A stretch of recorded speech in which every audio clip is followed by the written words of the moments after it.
Deus escolheu o pastor Rogério Quadra. Convido o pastor Rogério Quadra para estar vindo aqui. O pastor Rogério Quadra já esteve conosco pela manhã.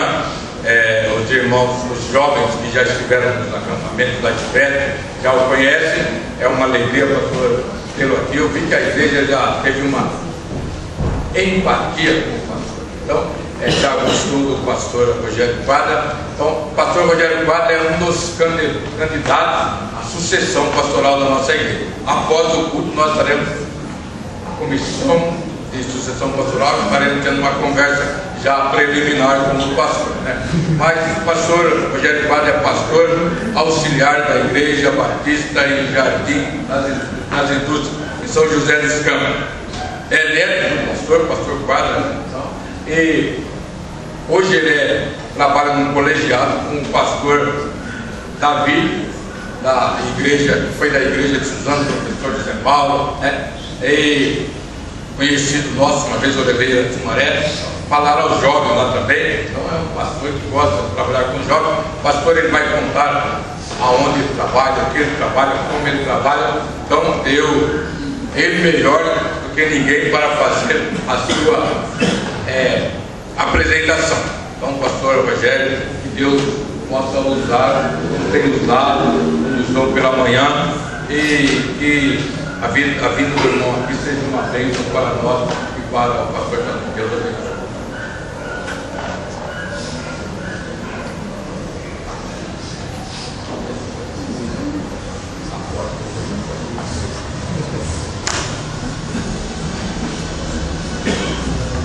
Boa noite, igreja. Boa noite. Quero dizer que eu estou feliz, mas estou nervoso. Que bom que eu estou nervoso, né? Existe uma história que normalmente quando o pregador sobe sorrindo, ele desce chorando. E quando ele sobe chorando, ele desce sorrindo. Eu estou subindo chorando, estou nervoso. Meu nome é Rogério. Eu sou pastor auxiliar ali na Igreja Batista no Jardim das Indústrias, como o irmão bem disse.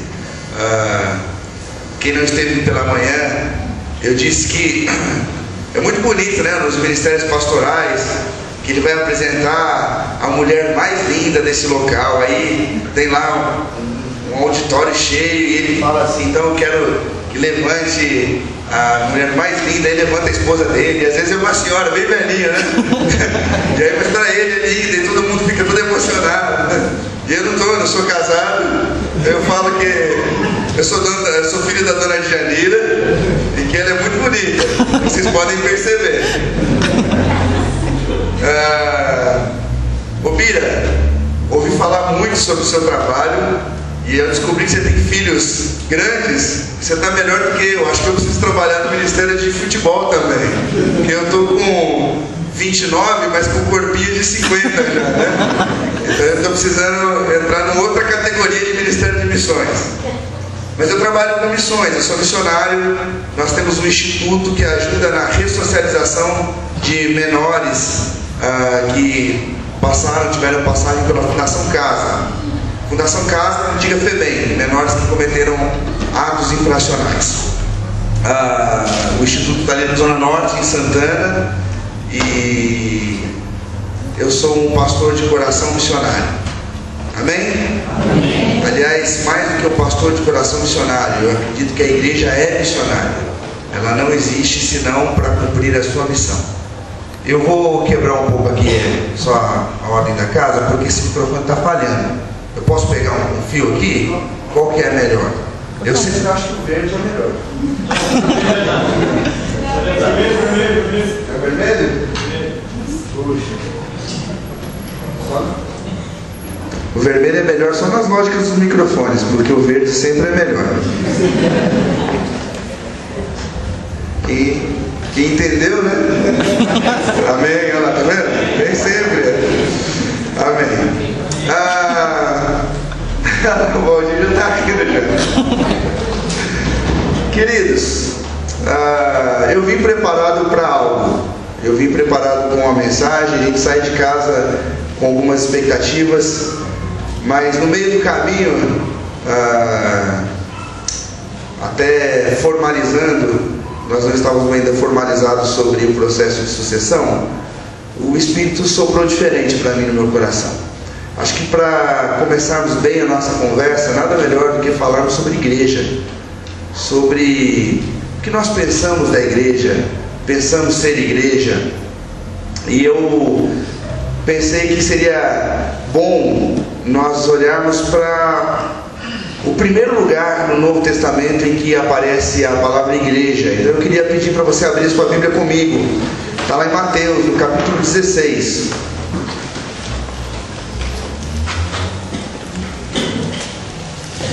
Mateus, capítulo 16.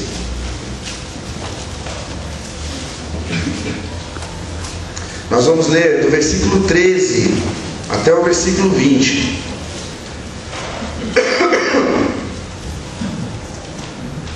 Ok? Todos abrindo. Não sei se eu estou com mais medo da pregação ou da conversa depois que a gente vai ter, né? Tá bom, eu supero. A partir do versículo 13.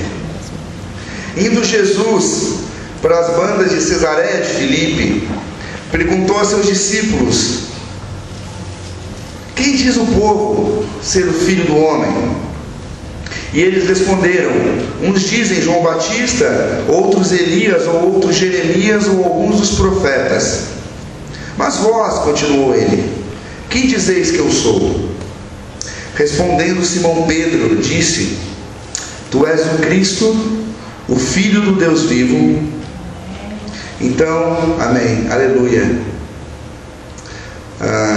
Então Jesus lhe afirmou: bem-aventurado és, Simão Bar-Jonas, porque não foi carne e sangue quem tu revelou, mas meu Pai que está nos céus.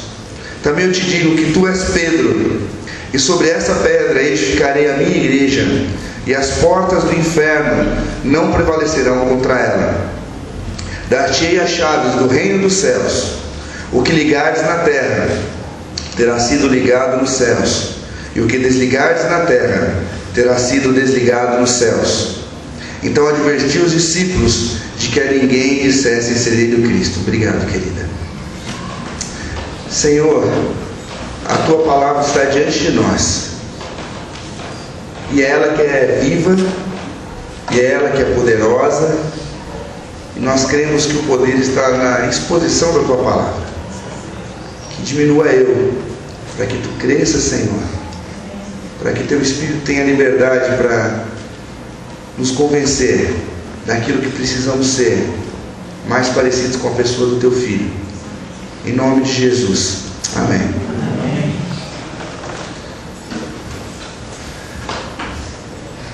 O que é a igreja? Nós estamos passando por momentos em que é difícil nós discernirmos até mesmo o que é ser evangélico. Você tem igrejas que são em células, você tem igrejas que são com propósito, tem igrejas que não têm propósito, tem igreja que você vem e você vai ser abençoado, você vai ter muito dinheiro, você vai ter bênção, e você tem até a Bíblia de batalha espiritual e vitória na vida financeira, e a gente vai ficando confuso com esse monte de informação.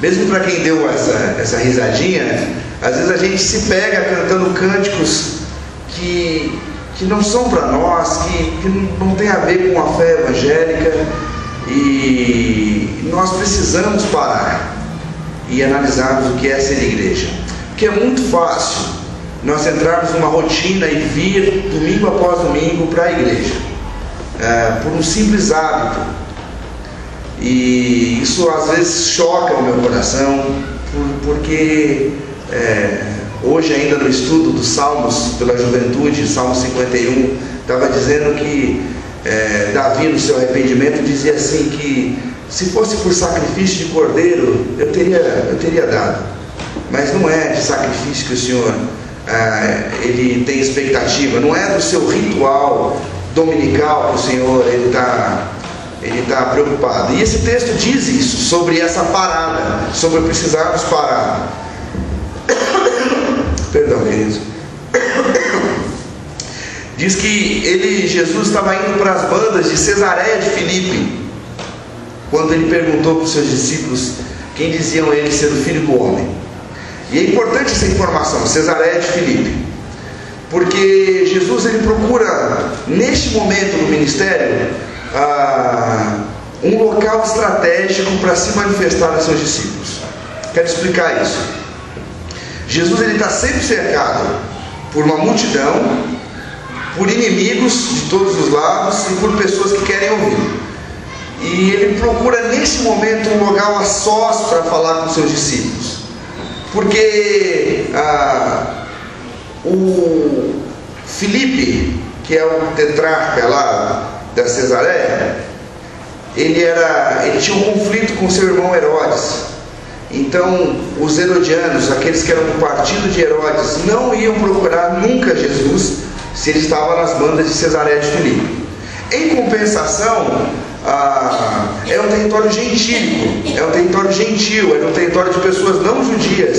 Então os fariseus, saduceus, eles também não iriam até Cesareia de Filipe para procurar Jesus. Então fica muito nítido, se você olhar minuciosamente, que Jesus está tomando um tempo específico para parar e pensar. E é esse convite que eu estou fazendo para você nessa noite, para a gente começar a pensar sobre ser igreja.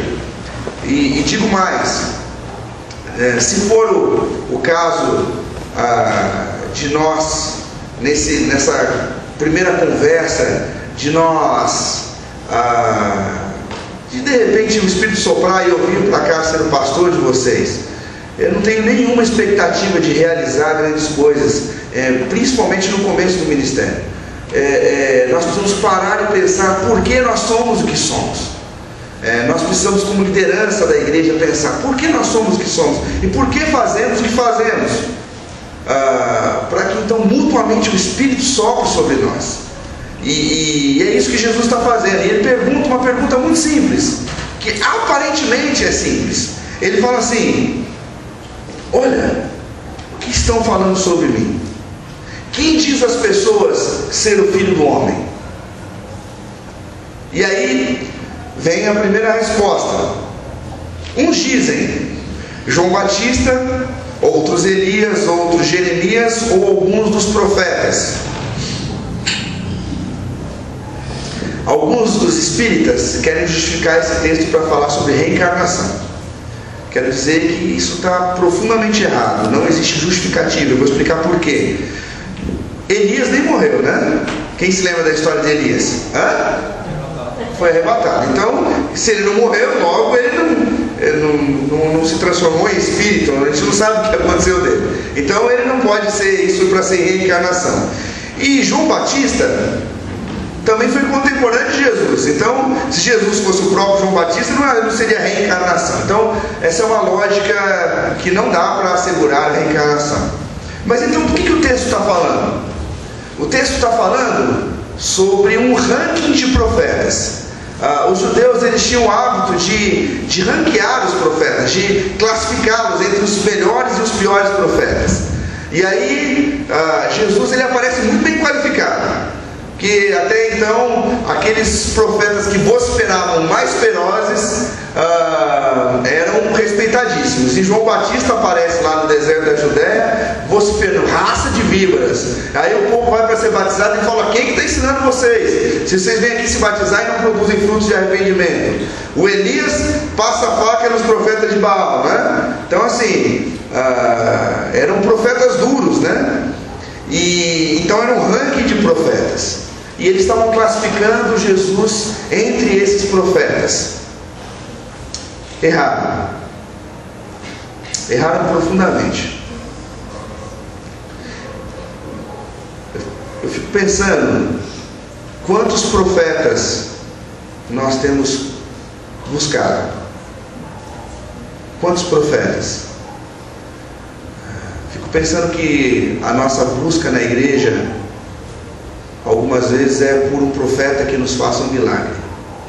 Eu ainda, na última vez que eu falei sobre esse texto, eu coloquei um slide de um profeta que tinha sido morto e reviveu, era ex-homossexual, era casado com uma mulher que não tinha útero e que tinha 2 filhos. Então você pode imaginar, né, a expectativa que as pessoas tinham sobre esse profeta. Outros profetas que as pessoas procuram na televisão para solucionar o seu problema. E eu vou dizer para vocês que a igreja não é a busca por profetas. A igreja não é isso. E Jesus não é um profeta. Mas talvez você tenha se relacionado com Jesus todo esse tempo. E eu não estou falando aqui para visitantes. Eu estou falando para crentes. Você tem se relacionado com Jesus como se ele fosse um profeta.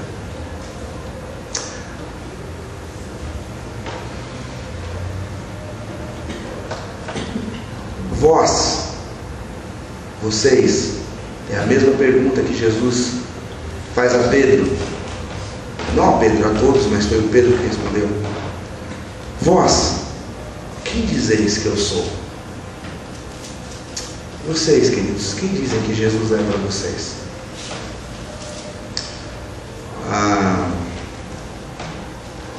Um patrão a gente obedece. Um professor a gente escuta. Um amigo a gente abraça, ouve. Mas Deus, só existe um tipo de relacionamento. Ou você rejeita, ou você o adora. Vou repetir essa última frase. Deus, só existe um tipo de relacionamento. Ou você rejeita, ou você adora. E é o que Pedro vai afirmar aqui. Ele diz assim, eu não percebi quem foi a irmã, mas foi da parte do Espírito. Quando eu li, tu és o Cristo, o Filho do Deus vivo, eu ouvi um amém. E é isso. E eu acho que é mais do que amém. É aleluia. É glória a Deus. Bendito seja o nome do Senhor. Porque é isso. Porque Ele é o Cristo, o Filho do Deus vivo. Os judeus tinham a expectativa de um Cristo que, como um profeta, os livrasse das mãos dos romanos,